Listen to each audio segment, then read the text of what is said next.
الحمد للہ رب العالمین والصلاة والسلام علی سید الانبیاء والمرسلین قال اللہ تعالی وتبارک فی القرآن المجید والفرقان الحمید بسم اللہ الرحمن الرحیم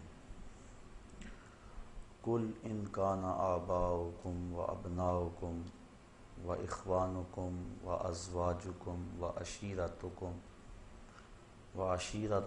واموال اقترفتموها وتجارة تخشون کسادها ومساکن ترضونها احب الیکم من اللہ ورسولہ وجہاد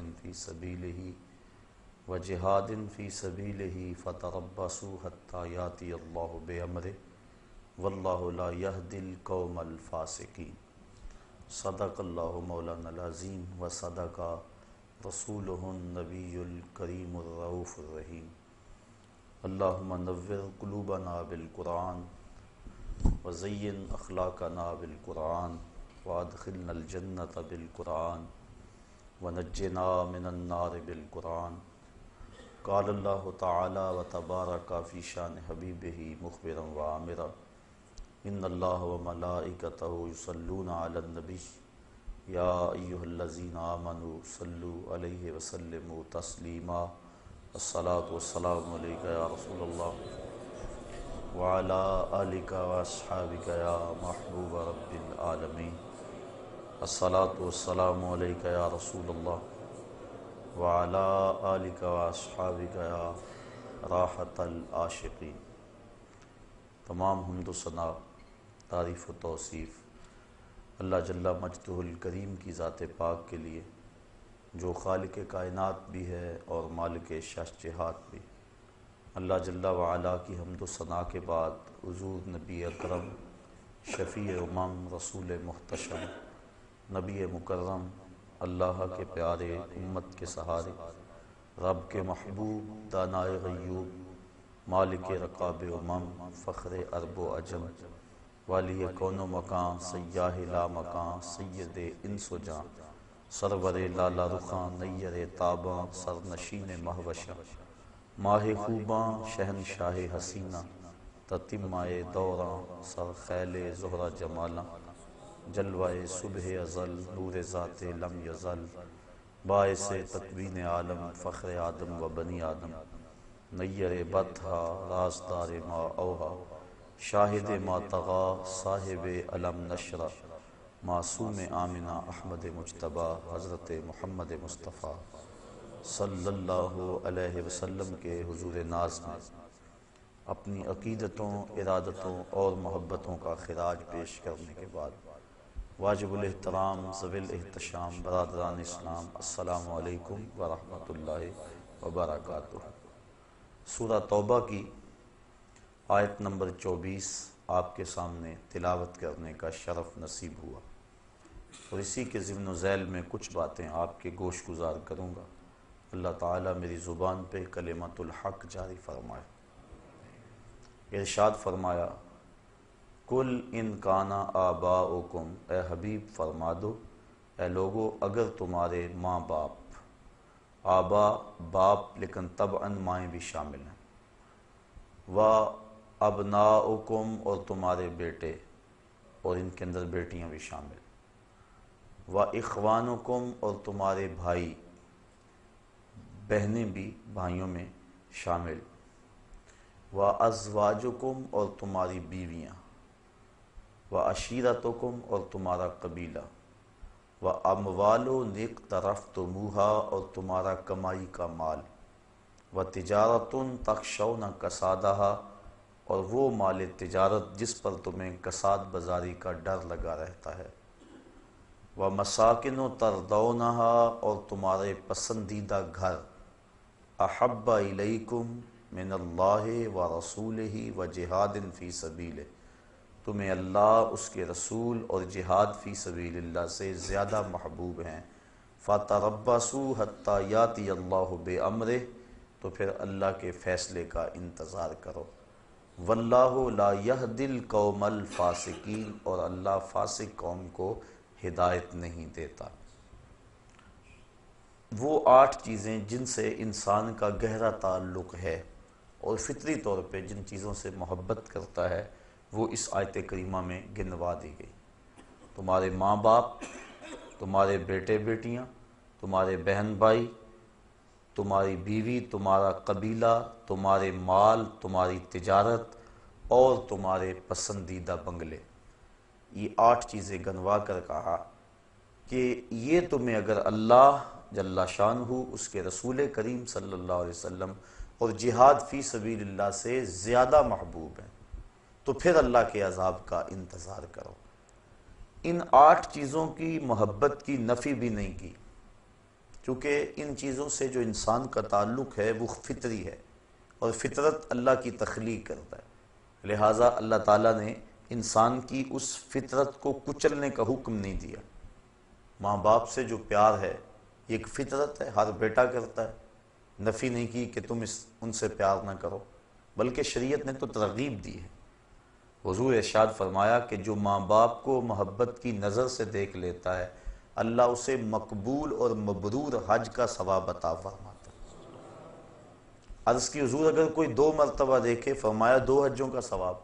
عرض کی حضور اگر کوئی 100 مرتبہ دیکھے، تو آقا کریم نے اس کو بھی وہی بشارت دی، بندے دیکھتے تھک جاتے ہیں، اللہ ثواب دیتا تو نہیں تھکتا۔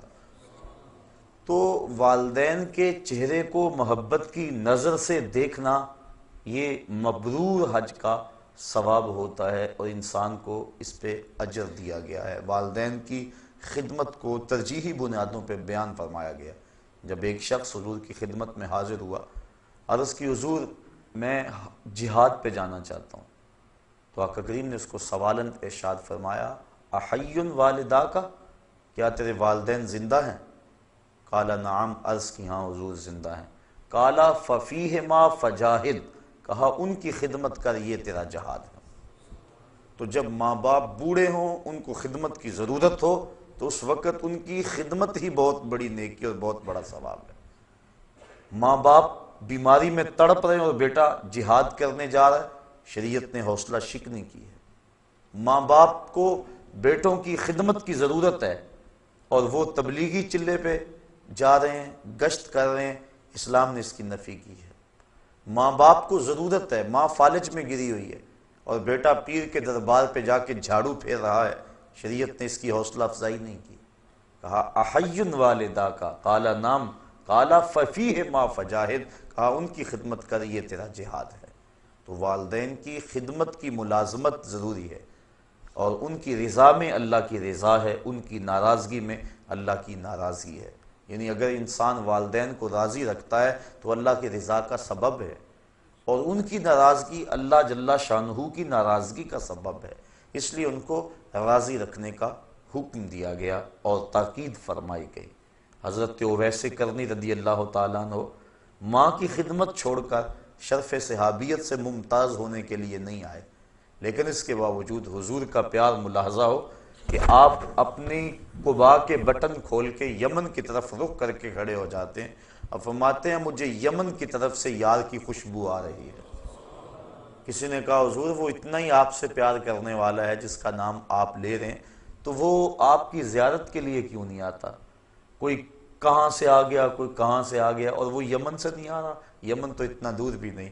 فرمایا اس کی بوڑھی اور نابینا ماں ہے جس کی خدمت اسے میرے حضور آنے سے روکے ہوئے، اور پھر بلکہ صحابہ کو فرمایا اویس بن عامر کو ملنا، اس کی نشانیاں بیان کی، اور فرمایا جب اس سے ملاقات کرو تو میری امت کی بخشش کی دعا کا کہنا۔ یعنی دوسروں کے لیے اس بات کو عملی طور پہ سامنے رکھا کہ جو ماں کی خدمت کرتا ہے اس کی دعائیں قبول ہوتی۔ اور پھر جب حضرت عمر فاروق اور حضرت علی المرتضیٰ حاضر ہوئے رضی اللہ تعالیٰ عنہما اور حضور کا سلام بھی پیش کیا، تو ویسے کرنی تڑپ اٹھے اور بار بار کہتے تھے بتاؤ حضور کے لبوں پہ میرا نام کیسے آیا تھا، کیسے لب کھلے تھے اور کیسے اویس کا لفظ لبوں پہ آیا تھا۔ تو کہا اتنا جو تجھے پیار ہے تو پھر حضور کو ملنے کیوں نہیں آیا، حضور کی زیارت کے لیے کیوں نہیں آیا؟ کہا تم نے میرے رسول کی زیارت کی ہے؟ کہا ہاں ہم تو شام سویرے وہاں رہتے تھے۔ کہا پھر بتاؤ حضور کے جو ابرو تھے یہ جڑے ہوئے تھے یا کھلے ہوئے تھے؟ اب یہ حیرت میں ڈوب گئے، فرمایا مجھے پوچھو جو زیارت کے لیے نہیں گیا۔ کوئی دور سے دیکھتا اسے جڑے ہوئے نظر آتے اور قریب آ کے دیکھتا تو کھلے ہوئے نظر آتے۔ تو جو ماں باپ کی خدمت میں لگا رہتا ہے ثابت یہ ہو رہا ہے وہ حضوری رسول میں رہتا ہے۔ اس لیے شریعت نے ماں باپ کا پیار سکھایا ہے، فطرت ہے، اس کی نفی نہیں کی۔ وَأَبْنَاؤُكُمْ، اور تمہارے بیٹے، گھر میں آنگن میں پھولوں کی طرح بچے کھیل رہے ہوں، اور شام جب بندہ گھر پلٹتا ہے اور بچوں کو کھیلتے ہوئے دیکھ کر اس کی طبیعت میں خوشی کا آنا فطری بات ہے۔ اولاد سے پیار یہ اللہ تعالیٰ نے ماں باپ کے سینے میں رکھ دیا۔ ماں کے سینے میں وہ تڑپتی ہوئی ممتا اور محبتوں کے امٹتے ہوئے وہ جذبات رکھے کہ دنیا پر اس قدر محبت اور پیار جتنا ماں کو اولاد کے ساتھ ہے اتنا کسی کو نہیں دیا گیا۔ تو یہ فطرت ہے، اور اسلام فطرت کے خلاف جنگ نہیں کرتا، تو نفی نہیں کی گئی اس کی، بلکہ آقا کریم نے حضرت امام حسن رضی اللہ تعالی عنہ کا منہ چوما۔ ایک عربی کھڑا تھا، اس نے اس منظر کو دیکھا تو عرض کی حضور اپنی اولاد کا اس طرح آپ منہ بھی چوم لیتے ہیں؟ تو آقا کریم نے جواباً ارشاد فرمایا، اللہ نے تیرے دل سے رحم چھین لیا ہو تو میں کیا کروں۔ تو والدین کا اولاد کے ساتھ پیار یہ فطری ہے، اور اسلام نے اس کی نفی نہیں کی، بلکہ اولاد کی تربیت میں مشغول ہو جانا نفلی عبادت سے بہتر ہے۔ مصلی بچھا کے نوافل پڑھنے سے یہ بہتر ہے کہ اولاد کو آداب دین سکھائے جائیں، ان کو بتایا جائے بیٹا نماز اس طرح پڑھنی ہے، کوئی آئے تو سلام یوں کرنا ہے، مہمان کے ساتھ یوں حسن سلوک کرنا ہے، یہ چیزیں ان کو پڑھانے کے لیے بیٹھ جانا یہ نفلی عبادت میں مشغول ہونے سے بہتر ہے تربیت اولاد۔ تو شریعت نے والدین کے لیے اولاد کی محبت کی نفی نہیں کی۔ وَإِخْوَانُكُمْ، اور تمہارے بھائی اور بہنیں۔ تو بھائی بہنوں کا جو تعلق ہے وہ بھی ایک فطری ہے۔ ایک چار دیواری اور ایک چھت تلے انہوں نے پرورش پائی ہوتی ہے، ایک ماں کی گود میں کھیلے ہوتے ہیں، ایک باپ کی شفقتیں ان کو میسر رہی ہوتی ہیں، ایک چولہے پہ بیٹھ کے چپاتیاں کھاتے رہے اور آپس میں محبت کا اظہار کرتے رہے ہیں۔ تو جو ان کا پیار ہے وہ مثالی ہونا چاہیے۔ اگر آلائشیں پیدا نہ ہو تو اس سے بڑا اور رشتہ دوستی کا اور محبت کا اور کون ہو سکتا ہے۔ یہ تو بدقسمتی ہے ہمارے دور میں کہ یہ جو شریکہ برادری پتہ نہیں کہاں سے آ گئی۔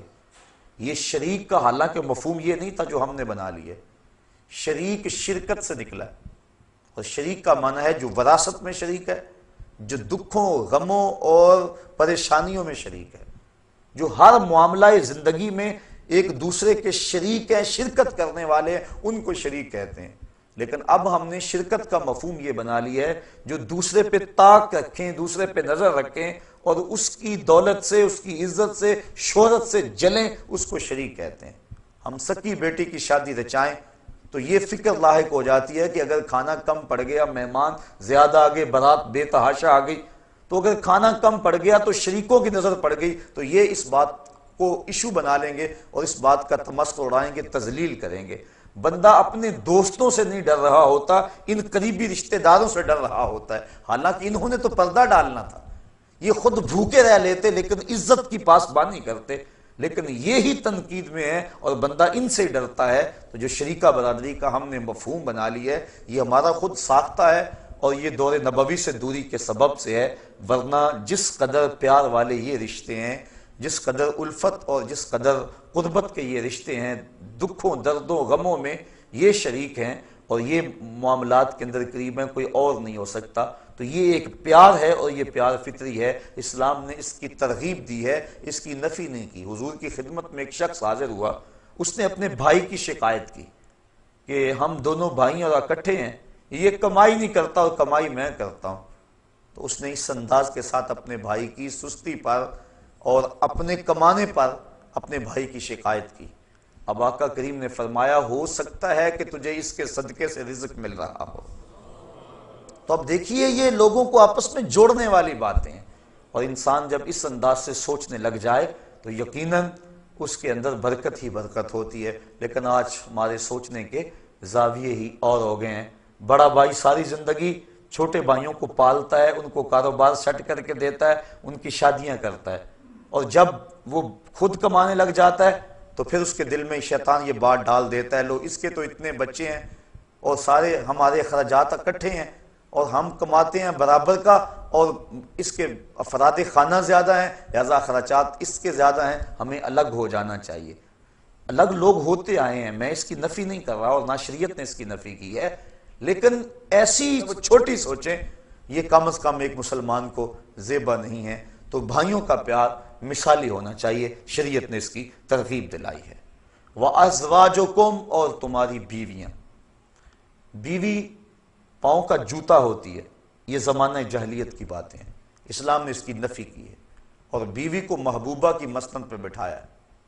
حضرت سیدہ عائشہ صدیقہ رضی اللہ تعالی عنہا کو حمیرہ کہہ کے حضور پکارتے تھے، حضرت خدیجۃ الکبریٰ کا کثرت سے تذکرہ کرتے، بلکہ حضرت عائشہ صدیقہ رضی اللہ تعالی عنہا فرماتی ہیں ایک دن مجھ سے نہ رہا گیا اور میں نے کہہ دیا حضور آپ اس بوڑھی عورت کا تذکرہ نہیں چھوڑتے، بڑھاپے کی وجہ سے جس کے ہونٹوں کے گوشے سرخ ہو چکے تھے۔ تو فرمایا عائشہ مجھے خدیجہ کے بارے میں تکلیف نہ دو، جب پورے مکے نے میرا انکار کیا تھا تو اس نے میرا اقرار کیا تھا، میں اس کا تذکرہ کبھی نہیں چھوڑ سکتا۔ فرمایا اس کے بعد پھر کبھی بھی میں نے ان کے بارے میں کوئی بات نہیں کی تھی۔ اور حضرت خدیجۃ الکبریٰ نے جب آخری وقت حضور سے چادر مانگی تو آقا کریم نے پوچھا کہ خدیجہ بتاؤ تو صحیح چادر کیا کرنی ہے؟ تو انہوں نے عرض کی حضور میرا وقت آخر ہے اور میری آرزو ہے کہ اس چادر سے مجھے کفن دیا جائے۔ اب بیوی سے بڑھ کر خامد کو کون جاننے والا ہوتا ہے؟ اب بیوی کہہ رہی ہے کہ میرے سرتاج کی، میرے خامد کی اگر چادر مجھ کو مل جائے تو میری نجات کے لیے یہ چادر ہی کافی ہے۔ یہ حضور کی عظمت پر کتنی بڑی دلیل ہے۔ اب حضور علیہ السلام جواباً کیا فرمایا؟ آقا کریم نے فرمایا خدیجہ تو نے تو چادر مانگی ہے، لو اردت جلدی لا آتیتک، اگر تو میری جلد بھی مانگتی میں وہ بھی اتار کے دے دیتا۔ حقوق نسواں کی بات کرنے والے کائنات کے اندر کوئی ایسی مثال تو لائیں کہ آقا کریم نے بیوی کو جس عزت کی مسند پہ بٹھایا اور کہا لو اردت جلدی لا آتیتک، تو یہ حضور کا ہی کمال ہے۔ تو اسلام نے بیوی کو محبوبہ کی مسند پہ بٹھایا، بلکہ نکاح سے قبل ترغیب دی، فانکحوا ما طاب لکم من النساء، عورتوں میں سے جو تم کو بھا جائے اس کے ساتھ نکاح کر لو۔ یعنی ترغیب نکاح میں بھی اس بات کو مد نظر رکھا گیا تاکہ تمہاری محبت کا رشتہ مستحکم رہے۔ تو یہ شریعت نے ترغیب دی، محبوبہ کی مسند پہ بٹھایا، نفی نہیں کی۔ تو یہ کہ پیار ہے، تو اس پیار کو فطری طور پہ جو قلبی تعلق ہوتا ہے اسلام نے اس کو تقویت دی ہے، نفی نہیں دی، گھروں کو ٹوٹنے سے بچایا ہے۔ فرمایا اگر بیوی کی کوئی بات تمہیں ناگوار گزرے تو کوئی ایسی عادت بھی تو ہوگی جو اچھی ہوگی، تم اس ناگوار کو نہ دیکھو، اس اچھی عادت کو دیکھو۔ تو جب انسان اس طرح سوچنے لگ جائے گا تو پھر گھر ٹوٹنے نہیں پائیں گے بلکہ گھر جڑے رہیں گے۔ تو اسلام نے ان کی محبت کے لیے مختلف ذرائع اختیار کیے تاکہ ان کا آپس میں پیار رہے۔ وَعَشِيرَتُكُمْ، اور تمہارے قبیلے، خاندان، جو برادریاں ہیں، برادریوں کی اسلام نے نفی نہیں کی، بلکہ یہ تعارف اور پہچان کے لیے مختلف برادریاں ہیں لیکن تفاخر کے لیے نہیں ہیں۔ ہمارے دیہاتوں میں یہ جو چودھری کمی کا تصور ہے اسلام نے اس کی بنیادی طور پہ نفی کی ہے۔ کسی غریب، امیر، گورے، کالے اور دولت کی بنیاد پر جو ہے وہ تقسیم ہم نہیں کر سکتے۔ ان اکرمکم عند اللہ اتقاکم، تم میں سے اللہ کے نزدیک عزت والا وہ ہے جو زیادہ متقی ہے۔ برادریاں تفاخر کا باعث نہیں ہیں بلکہ یہ پہچان کے لیے، عرفان کے لیے۔ شریعت نے مساوات کا درس دیا ہے۔ حضور علیہ السلام نے جب اعلان نبوت کیا اور نبوت کا نور گھر گھر پہنچا تو حضرت اسود، اللہ اکبر، حضور کی خدمت میں حاضر ہوئے۔ یہ اسود کہتے عربی میں کالے کو، سخت کالے رنگ کے تھے اور کوئی شخص ان کو اپنے پاس بٹھانے کے لیے تیار نہیں تھا۔ ایک غلام دوسرے کالے رنگ کے، انتہائی جو ہے وہ رنگت میں سیاہی، عرب میں سب سے کالے رنگ کے یہ شخص تھے۔ عرض کی حضور اگر میں اسلام لاؤں تو مجھے کیا ملے گا؟ فرمایا جو ابو بکر و عمر کو ملا وہی تمہیں ملے گا، جو حقوق و فرائض ان کے ہوں گے وہی حقوق و فرائض تیرے ہوں گے، اور اگر جس صف میں وہ کھڑے ہوں گے اسی صف میں تو کھڑا ہوگا، اور اگر اتفاق سے تو پہلے آ جائے اور بعد میں آئے تو اگلی صف میں کھڑا ہوگا، وہ پچھلی صف میں کھڑے ہوں گے۔ کوئی اتھارٹی نہیں ہے کسی کے پاس کہ تجھے اگلی صف سے اٹھا کر پچھلی صف میں کر دیں کہ تو کالا ہے، تو غلام ہے، تیری رنگت میں سفیدی نہیں ہے، تو سرخ رنگ کا مالک نہیں ہے۔ یہ اسلام کا دیا ہوا نظام ہے، یہ اسلام کا دیا ہوا مساوات کا درس ہے۔ تو برادریاں، قبیلے، ان سے انسان کا تعلق ہے لیکن تفاخر کے طور پہ نہیں بلکہ پہچان کے لیے ہیں، تو ان سے جو انسان کی رغبت ہے، اپنی برادری سے جو انسان کی اپنائیت ہے، اسلام نے اس کی نفی نہیں کی، یہ ایک فطری بات ہے، انسان رجحان رکھتا ہے۔ وَأَمْوَالُ اقْتَرَفْتُمُوهَا، اور تمہاری کمائی کے مال، شریعت نے اس کی بھی نفی نہیں کی کہ تم مال نہ کماؤ۔ یہ بعض شخصیات یا تنظیمات یا مختلف فکر و فلسفہ دینے والے اس بات کی بڑے زور سے نفی کرتے ہیں کہ مال نہیں ہونا چاہیے، جبکہ شریعت اسلامیہ میں اس کی اس انداز سے نفی نہیں ہے۔ کسی ملک کی یا فرد کی یا قوم کی اگر معیشت ہی نہیں ہے تو وہ قوم کس طرح ترقی کی راہیں حاصل کر سکتی ہے؟ آج آپ دیکھتے ہیں کہ چائنا سپر پاور بننے جا رہا ہے، کیا وجہ ہے؟ صرف اس کی معیشت کو استحکام ہے۔ جب کسی قوم کی معیشت درست ہوگی اور مستحکم ہوگی تو وہ قوم آگے بڑھ جائے گی، اور اس دور کا سب سے بڑا بمپ معیشت ہے۔ اگر کسی قوم کی معیشت نہیں ہے، چاہے اس کے پاس ٹیلنٹ جتنا مرضی موجود ہے، جتنے مرضی اس کے پاس صلاحیتیں موجود ہیں، اس قوم کو کبھی بھی رہنما نہیں مانا جاتا۔ تو معاش ہر دور کے اندر عزتوں کا سبب رہا ہے، معاش کی وجہ سے کسی کو معزز جاننا، اس کی نفی کی گئی ہے، لیکن ہر دور میں تقریباً رہا یہی ہے کہ جس کے پاس دولت کی کثرت ہوتی ہے اس کی رائے کو معتبر سمجھا جاتا ہے اور وہی قیادت کا اہل سمجھا جاتا ہے۔ تو اس لیے معاش پہ قبضہ ہونا اور معیشت کا مستحکم ہونا یہ ضروری ہے، اسلام نے اس کی نفی نہیں کی ہے۔ دنیا بھی بہتر ہو، آخرت بھی بہتر ہو۔ شاید میں نے کسی درس میں عرض بھی کیا تھا کہ ایک شخص حضور کی خدمت میں حاضر ہوا اور اس کی حالت سخت کمزور تھی، جس طرح چوزا کمزور ہوتا ہے اس طرح وہ کمزور تھے۔ حضور نے اس صحابی کو دیکھ کر فرمایا کہ تیری یہ حالت کیا ہوئی؟ تو اس نے عرض کی حضور میں نے اللہ سے ایک دعا مانگی کہ جو دکھ تکلیفیں اذیتیں عذاب آخرت میں میرے مقدر کے ہیں وہ دنیا پہ آ جائیں تاکہ میں دنیا سے فارغ ہو کے آخرت میں صاف ہو کے جاؤں۔ بظاہر بڑی خوبصورت دعا تھی، لیکن حضور نے اس کو اس دعا پر داد نہیں دی۔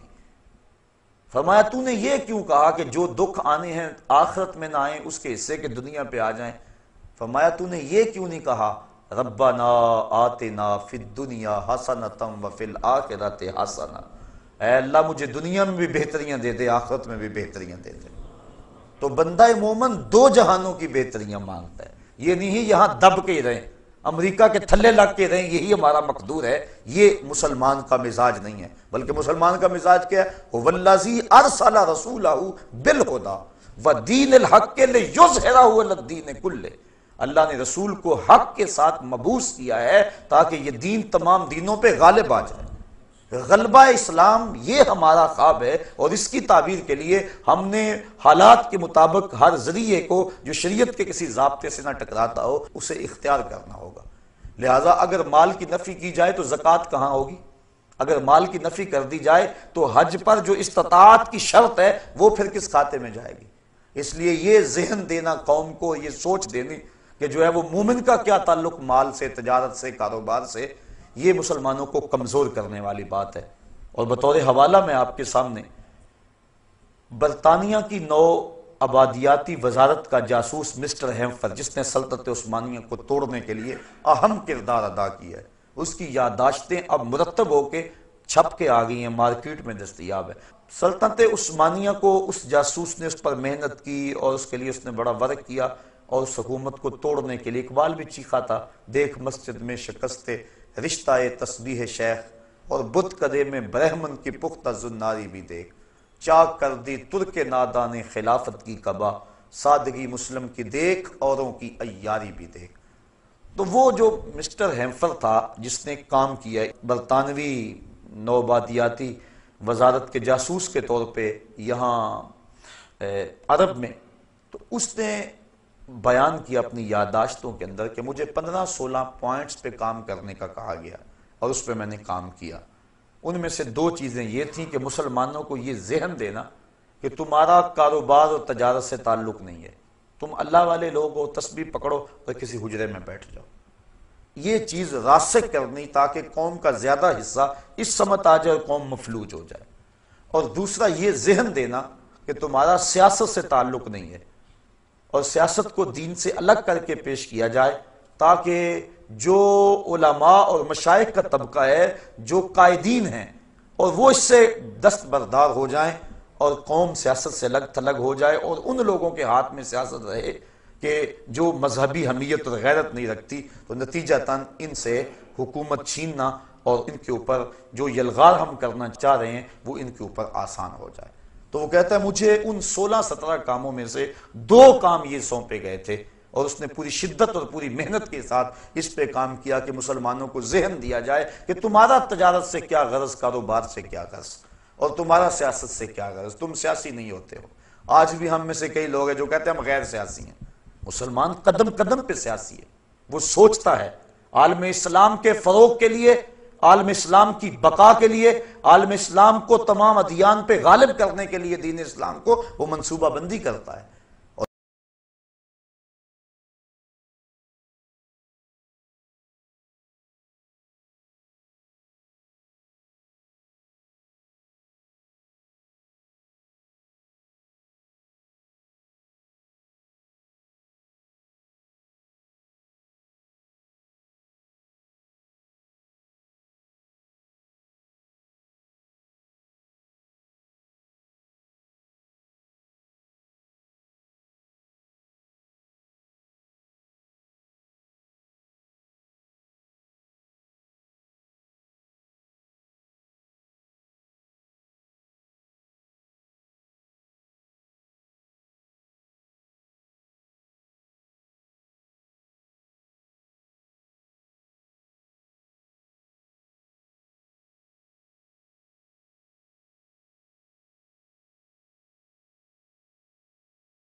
لگا رہتا ہے، اور وہ دھڑکا ہی انسان کو منصوبہ بندی کرنے کا ذہن دیتا ہے، اور اس کے نتیجے کے اندر انسان کاروباری طور پہ آگے بڑھتا ہے۔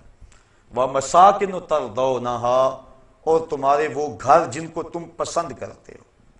اپنا گھر، اپنی چار دیواری، یہ بہت بڑی دولت اور بہت بڑی نعمت ہے۔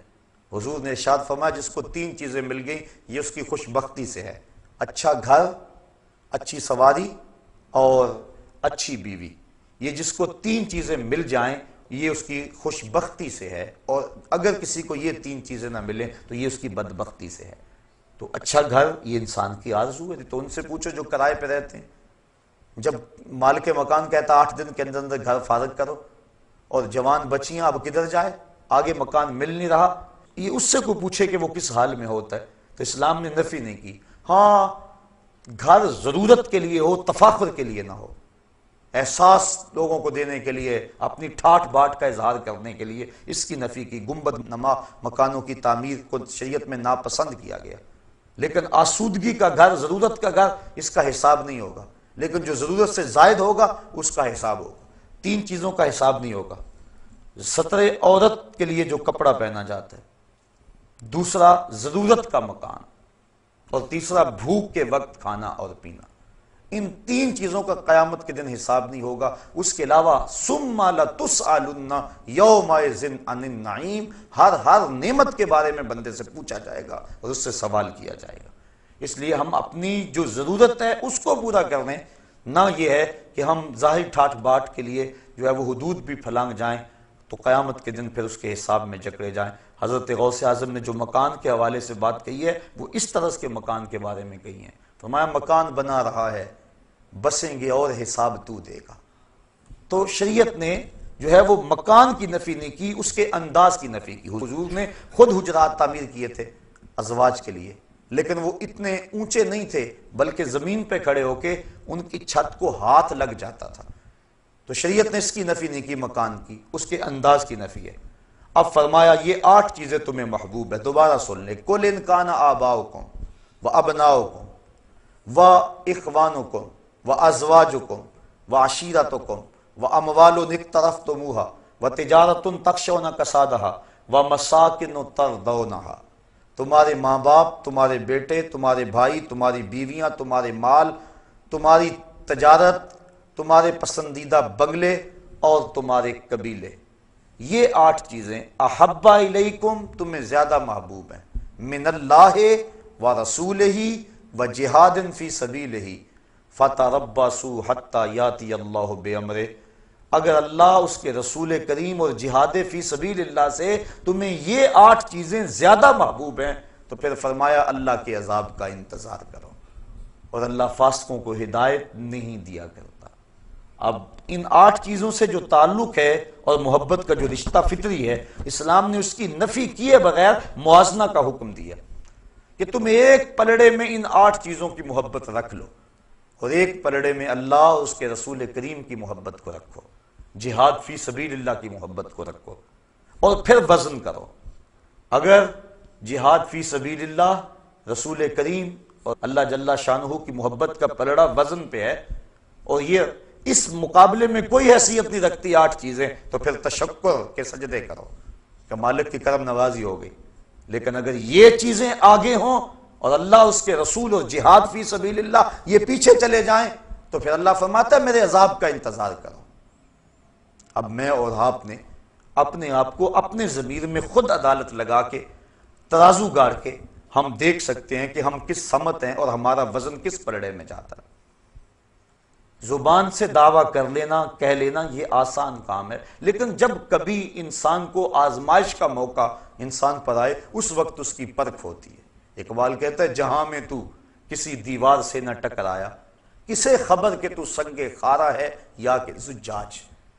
جب تک تو دیوار سے نہیں ٹکرائے گا کیسے پتا چلے گا کہ تو سخت پتھر ہے یا کہ شیشہ ہے؟ جب دیوار سے ٹکرائے گا تو پتا چلے گا کہ تو کیا ہے، شیشہ ہے یا پتھر ہے۔ جب تک بندہ امتحان گاہ میں نہیں آتا اتنی دیر تک تو نہیں پتا چلتا، جب امتحان گاہ میں آتا ہے اس وقت پتا چلتا ہے کیا ہے۔ ویسے تو ہر چمکتی چیز سونا نظر آتی، لیکن جب ٹکسالی میں ڈالا جائے پھر پتا چلتا ہے سونا ہے یا پیتل ہے۔ اب میں اور آپ امتحان گاہ میں اپنے آپ کو کھڑا کر کے دیکھیں کہ اس وقت جب مصیبت بن جائے، ایک طرف اللہ اس کے رسول اور جہاد فی سبیل اللہ ہوں اور دوسری طرف یہ رشتے ہوں اور موازنہ کرنا پڑ جائے، اس وقت ہم کس سمت ہوتے ہیں۔ ایک سادی مثال لے لیتے ہیں، شادی کا موقع تھا، افراد خانہ نے کہا اتنی دیر تک مزہ تو نہیں آئے گا جتنی دیر تک نیم برہنہ لباس میں رسم حنا کے نام سے بے حیائی کا مظاہرہ نہیں ہوگا۔ اب بندہ پریشان ہو گیا، کیا کروں؟ ایک تو وہ ہیں جو پریشان ہی نہیں ہوتے، وہ تو موازنہ نہیں نہ کرتے، چھوڑو ان کی۔ بندہ پریشان ہو گیا، اب کیا کروں؟ بیٹیاں کہہ رہی ہیں، بیٹوں کی بھی رائے یہی ہے، بیوی بھی اسی پلڑے میں وزن دیتی ہے۔ بوڑھی ماں سے پوچھا، باپ سے پوچھو نا کیا کریں؟ بیٹا بچوں کی بات ماننی پڑتی ہے، نیا زمانہ آ گیا، ہم تو پرانے ہو گئے۔ اب برادری نے بھی کہا کہ تو الگ ہونا برادری سے، یہ تو سب کے رسوم و رواج ہے، تو کو الگ نہیں آیا ہے۔ مال بھی سر اٹھاتا ہے کہ اتنی دولت نمائش کب ہوگی، اتنے بڑا تجارتی نیٹ ورک وہ بھی سر اٹھایا اندر سے، اس نے بھی، بھائیوں نے بھی یہی کہا، رشتہ داروں نے بھی یہی کہا۔ یہ جو سارے 8 کے 8 رشتے تھے یہ ایک سمت کھڑے ہو گئے، اور دوسری سمت سورہ نور کی آیتیں کھڑی ہو گئیں۔ خبردار اگر عورت گھر کی دہلیز میں اتنے زور سے قدم رکھے کہ اس کے پاؤں میں پڑے ہوئے پازیب کی چھنکار باہر گلی میں گزرتے ہوئے غیر مرد کے کانوں تک پہنچے، شریعت نے اس پہ بھی قدغن لگا دی۔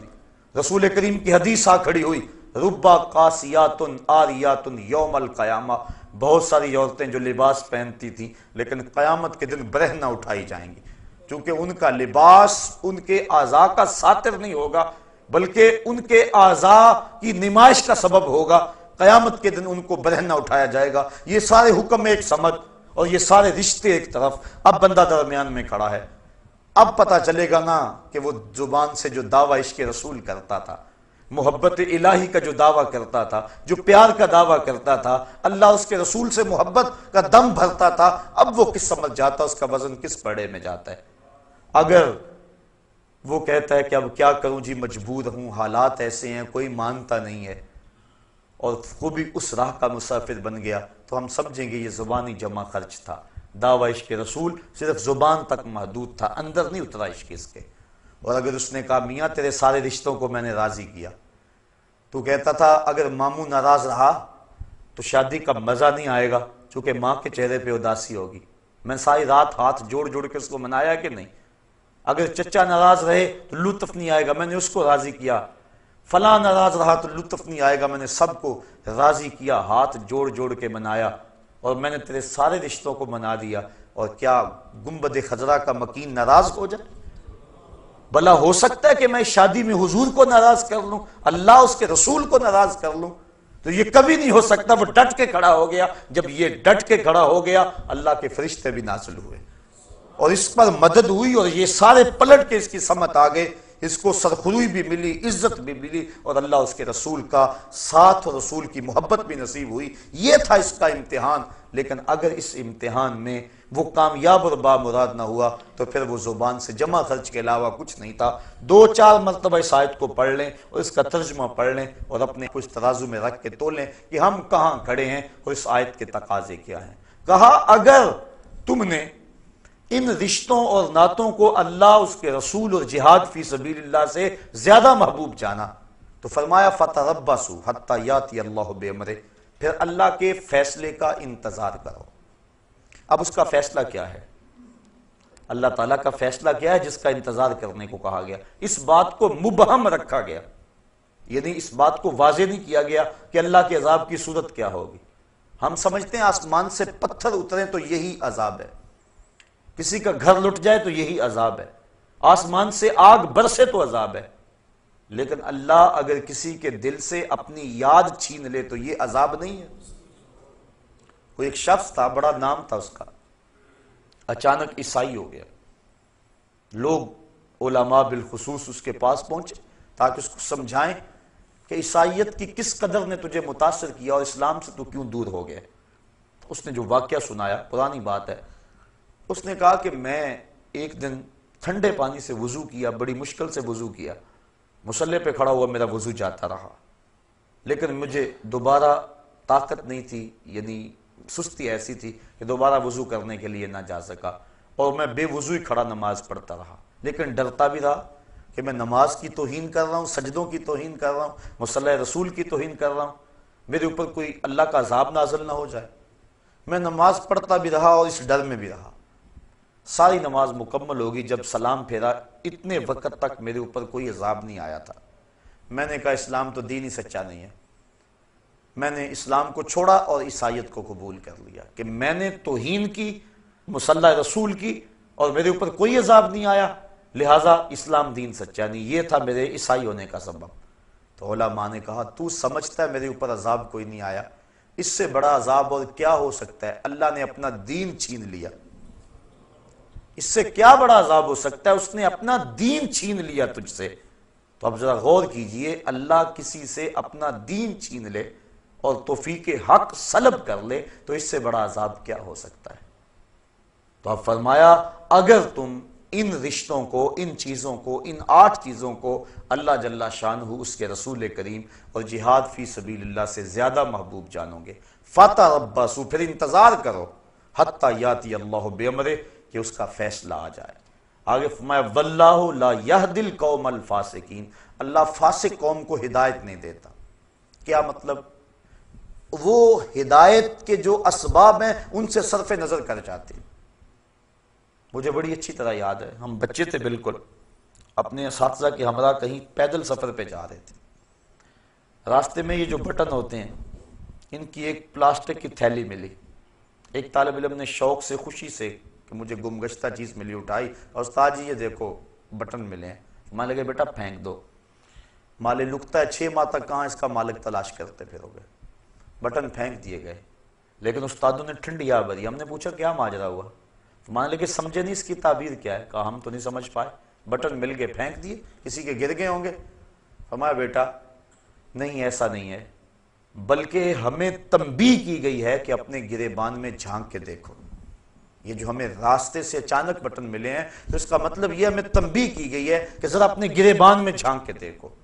تو جب کسی کو ہدایت ملتی ہے تو ایسے معمولی واقعات سے مل جاتی ہے، اور جب ہدایت نہیں ملتی 1,00,000 انسان زمین میں دھنس گیا، ملبے اوپر آ گئے اور وہی قبریں بن گئی، پہاڑ ٹکرائے، پلازے کے پلازے زمین میں جذب ہو گئے، اور موت کا وہ جھٹکا، اس کی کھٹک ہمارے مکانوں، ہمارے محلوں اور کوٹھیوں تک بھی پہنچی۔ ایک جھٹکا اور لگ جاتا ہمارا بھی وہی حال ہونے والا تھا۔ لیکن اتنے انسانوں کی چیخیں، سسکیاں، آہیں، رونا، اور ان کا قبر میں بے گور و کفن اور جنازے کے بغیر دفن ہو جانا، یہ ہمارے ہلانے کے لیے کچھ سبب نہ بنا، اور ہم جہاں تھے وہیں رہے، پوری قوم ایک انچ بھی نہ سرک سکی اپنی جگہ سے۔ تو جب انسان اللہ، اس کے رسول اور جہاد فی سبیل اللہ سے جو ہے ان رشتوں کو ترجیح دیتا ہے، اللہ فرماتا ہے ایک تو میرا عذاب کا انتظار کرے، دوسرا ان فاسقوں کو پھر اللہ ہدایت نہیں دیا کرتا۔ بڑے بڑے سامان ہدایت کے آ جائیں لیکن وہ اس سے عبرت نہیں لیتے، بلکہ وہ اسی طرح زندگی گزارتے رہتے ہیں۔ ہم دیکھیں کہیں ایسا تو نہیں ہے کہ ان بدلتے ہوئے حالات کے باوجود بھی ہم عبرت کی راہوں پہ نہیں آ رہے، کہیں ایسا تو نہیں کہ ہمارے یہ رشتے اللہ اس کے رسول سے کہیں محبت میں زیادہ تو نہیں ہے۔ ہم ضرور اپنے آپ کو دیکھیں، سوچیں، اس پہ تفکر کریں۔ صحابہ کی تو زندگی دیکھیے، ایک صحابی حضور کی خدمت میں حاضر ہوا، بیٹھا، سلام لیا، آقا نے جواب نہیں دیا، بڑا پریشان ہوا، عرض کی حضور مجھ سے کون سی غلطی ہو گئی کہ آپ نے میرے سلام کا جواب نہیں دیا؟ حضور کا ناراض ہو جانا صحابہ پر قیامت سے کم نہیں تھا۔ سورہ توبہ اٹھاؤ، حضرت کعب بن مالک سے ناراض ہو گئے حضور، غزوہ تبوک میں یہ 3 صاحب پیچھے رہ گئے تھے۔ سورہ توبہ میں تفصیلی واقعہ موجود ہے، اللہ ارشاد فرماتا ہے زمین وسیع ہونے کے باوجود ان پر تنگ کر دی گئی۔ کہتے میں حضور سے سلام لیا، حضور جواب نہ دیا، میں صحابہ کی طرف آیا، انہوں نے منہ پھیر لیے، بڑا پریشان ہوا، گھر آ گیا کہ بیوی سے جا کے کہانی سناؤں گا، لیکن بیوی دوسری سمت منہ کر لیا، میں نے بولا، اس نے بات نہ کی۔ میں نے کہا تجھے کیا ہوا؟ کہا سنا ہے اللہ کے رسول تجھ سے نہیں بولتے۔ اجڑ گیا، دل اجڑ گیا، بچے بھی نہیں بول رہے۔ کہتے ایک دن میں بازار سے گزر رہا تھا، مجھے کسی شخص نے کاغذ کا ٹکڑا دیا، میں نے اس کو کھول کر دیکھا تو کسی قبیلے کے سردار کا رکا تھا، اس میں لکھا تھا ہمیں پتا چلا ہے کہ تیرا نبی تجھ سے ناراض ہو گیا، تو تو بڑا قابل اور باصلاحیت آدمی ہے، تو ہمارے پاس آ جا، ہم تجھے عزت دیں گے، وقار دیں گے، تجھے منصب دیں گے۔ کہتے ہیں کہ مجھے غصہ آیا اور میں نے کاغذ کو ٹکڑے ٹکڑے کر دیے اور رونا شروع کر دیا، میں اتنا برا ہو گیا ہوں کہ دشمن بھی مجھے اپنا سمجھنے لگے۔ اور پھر سورہ توبہ کی وہ آیتیں نازل ہوئیں، بخشش اور مغفرت کا اعلان ان کے لیے آیا۔ تو حضور کا ناراض ہو جانا صحابہ کے لیے قیامت تھا۔ حضور نے سلام نہ دیا، وہ پریشان ہو گیا، عرض کی حضور کون سی میرے سے خطا سازد ہو گئی؟ آقا نے اس کے ہاتھ کی طرف اشارہ کیا، سونے کی انگوٹھی پہنی تھی، اس نے اتار کے پھینک دیا، چونکہ ان الذھب والفضة حرام لذکور امتی، سونا اور چاندی میری امت کے مردوں کے لیے جائز نہیں ہے، عورتوں کے لیے دونوں دھاتیں جائز ہیں، اور مردوں کے لیے صرف 4.5 ماشے سے چاہے رتی بھر کام ہو، پورے 4.5 ماشے نہ ہو، چاندی کی 1 انگوٹھی مرد کے لیے جائز ہے، اس کے علاوہ سونا چاندی کسی صورت میں بھی مرد کے لیے جائز نہیں ہے، منع کر دیا گیا، روک دیا گیا۔ اب اس نے انگوٹھی اتاری اور پھینک دی، حضور نے سلام کا جواب دے دیا، گفتگو ہوتی رہی، جب لوگ اٹھ کے جانے لگے یہ بھی اٹھ کے چل دیا، کسی نے کہا جناب انگوٹھی تو اٹھا لو، قیمتی ہے، سونے کی ہے، تم نہ پہننا، بیوی کو دے دینا، وہ اس کے لیے تو جائز ہے۔ کہا جس انگوٹھی پہ میرے آقا کی ناپسندیدگی کی نگاہ پڑ گئی ہے میں اس کو اب کبھی بھی نہیں اٹھا سکتا، جس کو حضور نے ناپسندیدگی سے دیکھ لیا ہے اب وہ میرے کام کی نہیں رہی۔ یہ تھا ان کا پیار اور یہ تھی ان کی محبت۔ مدینے کی گلی سے گزر رہے ہیں، ایک گنبد نما مکان بن رہا تھا بہت اونچا، کہا کس کا ہے؟ کہا فلاں انصاری کا ہے۔ زبان سے کچھ نہیں کہا، چہرے پہ ناگواری کے آثار ظاہر ہوئے۔ کسی نے اس انصاری کو جا کے بتا دیا، 2 4 5 دن بعد دوبارہ گزرے، دیکھا کہ وہاں مکان نہیں تھا۔ کہا میاں کل پرسوں یہاں ایک مکان ہوا کرتا تھا۔ کہا حضور وہ تو گرا دیا گیا۔ بلایا انصاری کو، میاں مکان کیوں گرا دیا؟ کہا سنا تھا آپ کو پسند نہیں، بس میں اس کے اندر بود و باش اور رہائش کیسے کر سکتا تھا جو آپ کو پسند نہیں ہے۔ اب دیکھ لیجئے یہ ہے ان کی محبت کہ حضور کی رضا کو کتنی اہمیت دیتے ہیں اور حضور کی ناراضگی سے کتنا ڈرتے ہیں۔ میں اور آپ اپنے آپ کو ذرا دیکھیں، ترازو کے ایک پلڑے میں رکھیں، اپنی محبتوں کو ایک پلڑے میں رکھیں، اللہ اس کے رسول کے ساتھ جو محبتیں ہیں ان کو ایک پلڑے میں رکھیں اور پھر وزن کریں۔